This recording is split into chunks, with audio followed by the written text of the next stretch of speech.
habeenkii ilmaha yar 120 habeen uu jiray caloosha hooyadii uu marxaladaha uu marayay uu nabigu sheegay 40 hore buu nabigu yiri waa nutfa 40 dhaxana buu nabigu yiri waa calaqa waa xinjir yar oo dhiiga 40 ku xigana buu nabigu yiri waa waslad yar oo hiliba dana 120 markuu jiro ayaa malaga loo soo dhiibaa ruuxda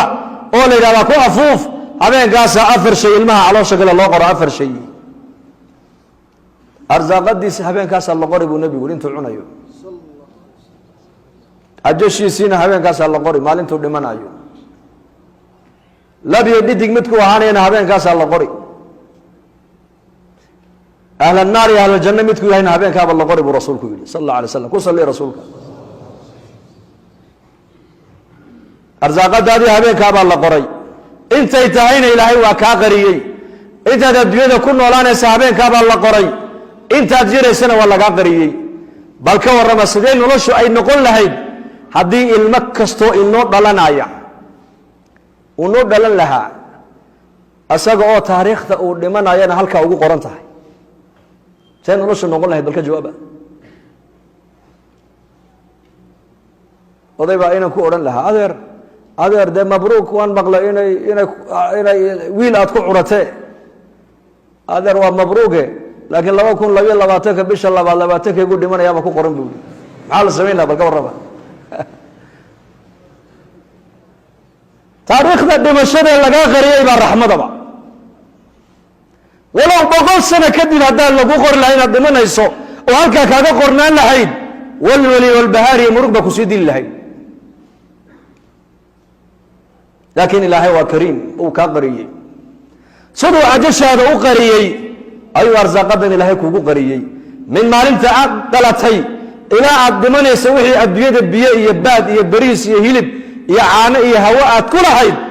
haddii lagu siin lahaa halkee dhigan lahayd bal sheeg imse bakhaar baad u baahan lahayd ma yeelateen noloshu xarakaad noloshu waxay macaankii dhadhanka ku leedahay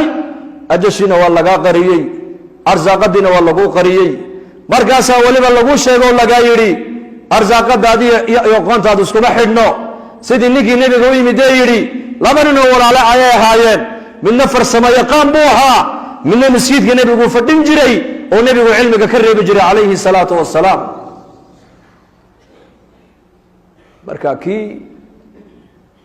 xirfadlaha ahaa ee magaalada u shaqo tegi jiray ayaa nebiga ku dacweeyey calayhi salaatu wasalaam wuxuu ku dacweeyey walaalkii rasuul Allah aniga baa soo tabcaya buu isaguna halkan masjidka buu fadhiyaa wuxuu nabigu ugu jawaabay la'allaka turzaqu bihi buu ka yiri la'allaka turzaqu bihi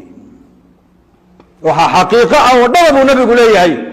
in arsaaqada ilaahay isaga kugu siinay fadligiisa tawakkulka tala saarashada ilaahay uu tala saartay i'tikaafka masjidka uu ku jiro barashada ilaahay diintiisa uu baranayo taqwada masjidka ku soo xiraysay ayaa laga yaabaa arsaaqada in ilaahay kugu fudaydinayo macnaheedu weeyaan sidaas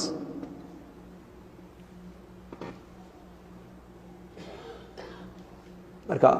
aqoonta ma radinayno waan baranaynaa aqoon in wax la bartana ma diidayno laakiin waxaan u baahanahay qofka wax baranaya inuu marka horeysa uu noqdo qof ilaahay sayaqaana دكتور إلهي يقانا إنجنير إلهي يقانا تاجر إلهي يقانا مسؤول إلهي يقانا فقير إلهي يقانا عاقل إلهي يقانا وبس إلهي يقانا وأنا نقطة قف إلهي يقانا